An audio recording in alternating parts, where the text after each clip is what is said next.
Hi, it's great to have you back here.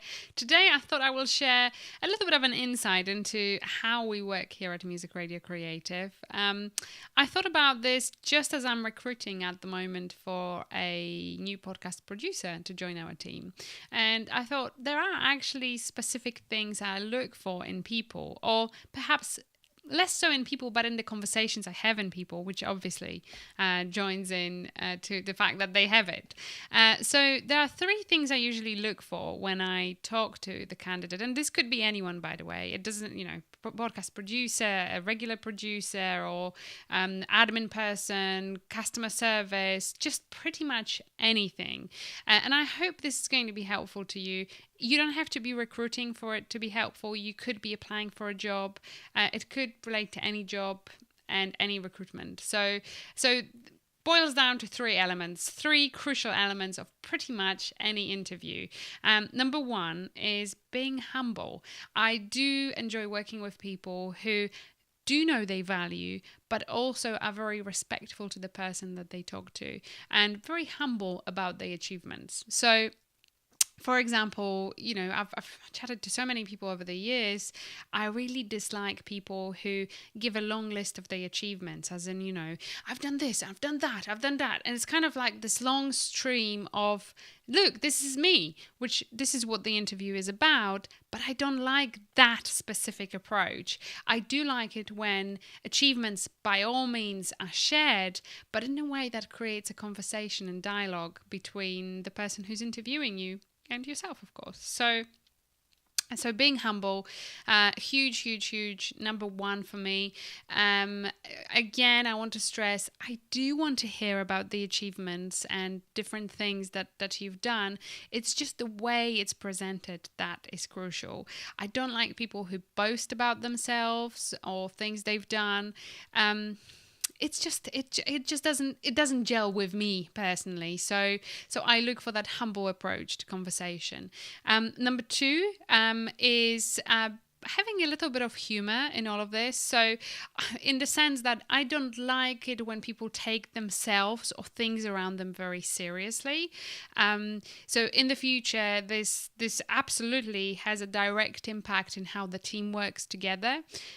If I take on people who are very serious and, just very kind of lacking in terms of that extra bit of humor, it can create problems where, for example, there is a tense situation that requires quick thinking. Somebody who has a little bit of humor and less of a, kind of serious approach to things will be able to lighten up the situation quickly, be it with a customer or with another team member, and they will be able to evaluate it with that one step removed approach.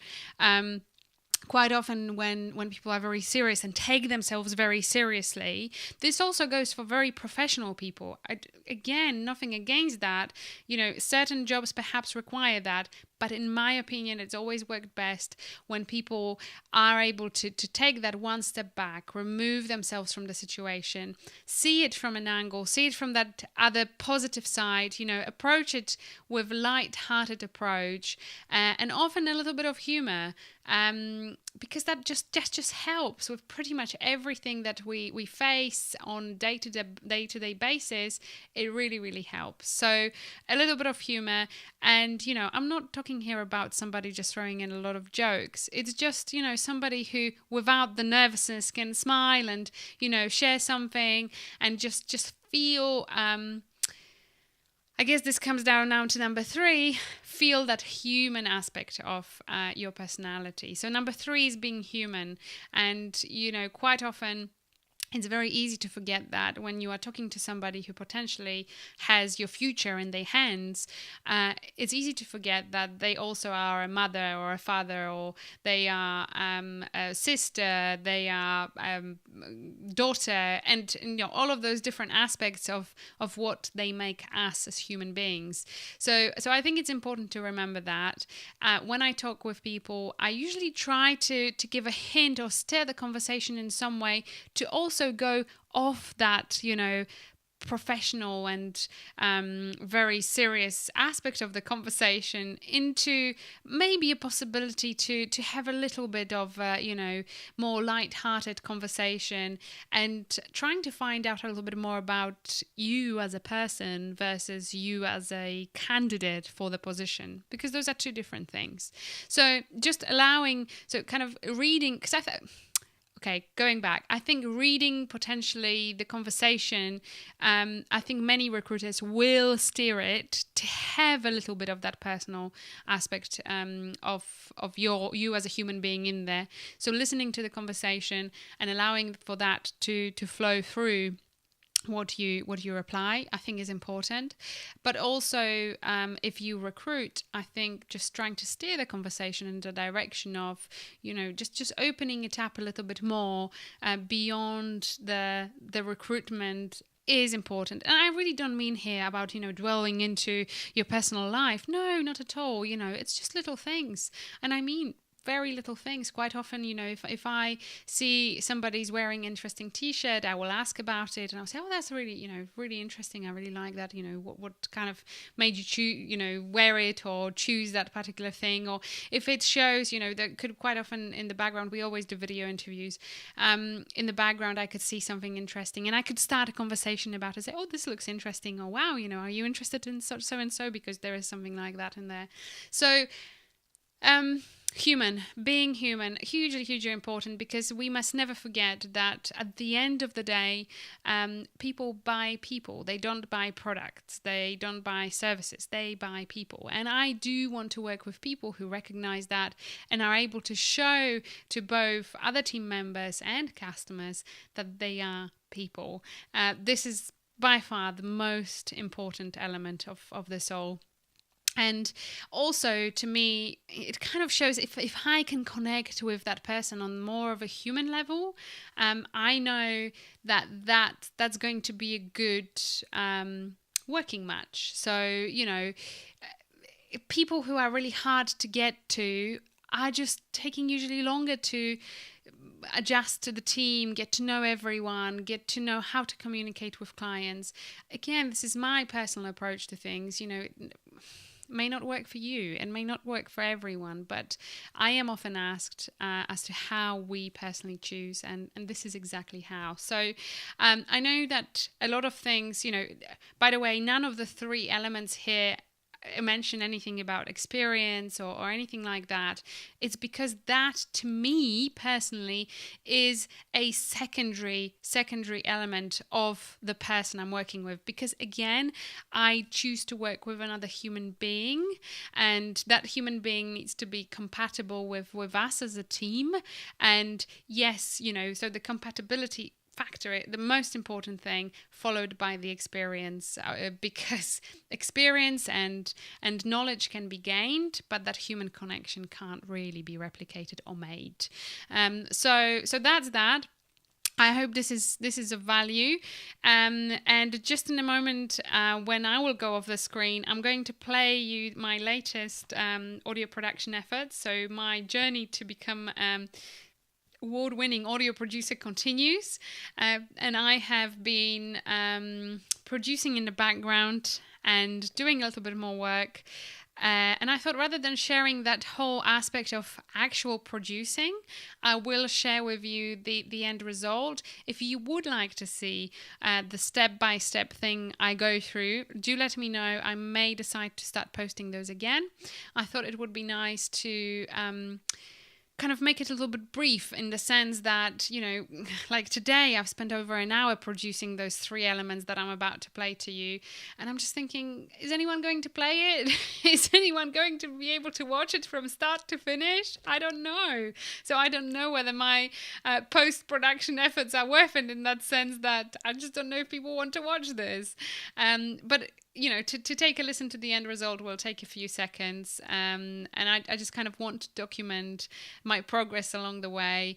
I haven't done as much over the weekend as I would like to, but again, as I've mentioned before, weekends are not really my working working time. I do value the decompression and just being able to kind of shift your mind focus away from things you do every day. It just allows for the clearer mind to come into play. So today I've worked on a podcast branding. I love podcast branding. I know I said it before. With this client, with Russell, I have actually done the full audio branding work I have helped to create the scripts. We've chosen the music and kind of all the elements that go with it. And I thought, okay, well, full disclosure, a producer actually produced audio for Russell. I just thought I'm going to have a second take. I certainly don't feel at the stage yet where I would, produce everything from scratch to finish and send that to client as the final product. I would not feel comfortable with that just yet. And I thought I'm just going to give it to him as a bonus. If he likes it, that's great. If he doesn't, that's fine. He still has another fully produced version there too.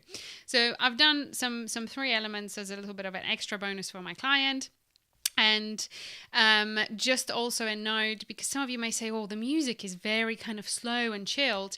Yes, it is. And there is a reason for that. Russell is a very chilled podcaster. His delivery style very much reflects the way the music is. And this is fine. It's just him, which is great. We just want to make sure that the branding reflects him and what the podcast is going to be about. So we've done that. And I hope you enjoy it. I certainly had great fun producing it. I did learn actually quite a few new things along the way. I am especially at the moment kind of getting into the remixing of music. I kind of quite like cutting. I do like the visual aspect of things. So I'm getting into that. But anyway, enjoy. Thank you so much for watching or listening if you are listening on as a podcast. And I will speak to you soon. Bye.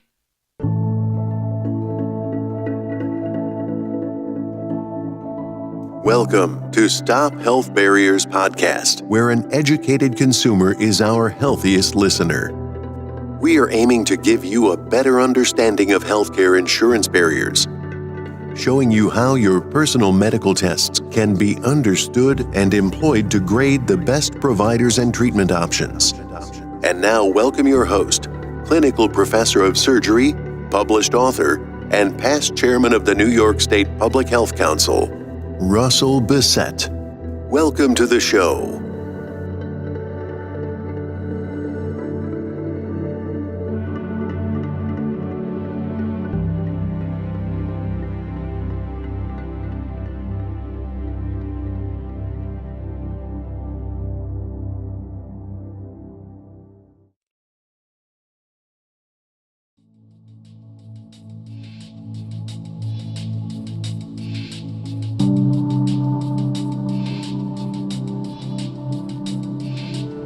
Thank you for tuning in to this episode of Stop Health Barriers podcast. For more information, links, and resources mentioned in today's show, head over to healthbarriers.com. If you enjoyed this show, make sure to subscribe and never miss an episode.